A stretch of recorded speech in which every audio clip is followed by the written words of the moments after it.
জুলাই গণঅভ্যুত্থানকে অবহেলা বা অস্বীকার করে বাংলাদেশকে এগিয়ে নেওয়া সম্ভব নয় বলে মন্তব্য করেছেন প্রধানমন্ত্রীর প্রতিরক্ষা উপদেষ্টা ব্রিগেডিয়ার জেনারেল অবসরপ্রাপ্ত ডক্টর এ.কে.এম. শামসুল ইসলাম।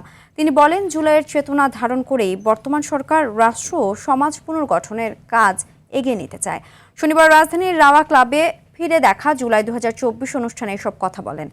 গত 17 বছরে সংঘটিত বিভিন্ন হত্যাকাণ্ড ও নির্যাতনের প্রসঙ্গ তুলে প্রতিরক্ষা উপদেষ্টা বলেন, মেজর সিনহা হত্যাকাণ্ড, বিডিআর হত্যাকাণ্ড এবং সশস্ত্র বাহিনীর সদস্যদের বিরুদ্ধে সংঘটিত বিভিন্ন অন্যায়ের বিচার নিশ্চিত করতে সরকার দৃঢ়প্রতিজ্ঞ। জুলাইয়ের যে আদর্শ, জুলাইয়ের যে চেতনা, আপনাদের যে আকাঙ্ক্ষা, সারা বাংলাদেশের মানুষের যে আকাঙ্ক্ষা, সেটা বাস্তবায়ন করার জন্যই মাননীয় প্রধানমন্ত্রী তারেক রহমান বাংলাদেশে নেতৃত্ব গ্রহণ করেছেন। 17 বছরের জঞ্জাল একটু সময় আমাদেরকে দিতে হবে। আমাদের সরকার বিচারের ব্যাপারে দৃঢ় প্রতিজ্ঞ এবং আমরা মেজর সিনহা হত্যাকাণ্ড যত দ্রুত সম্ভব কার্যকরী করা যায় তার জন্য সর্বোচ্চ পদক্ষেপ গ্রহণ করছি।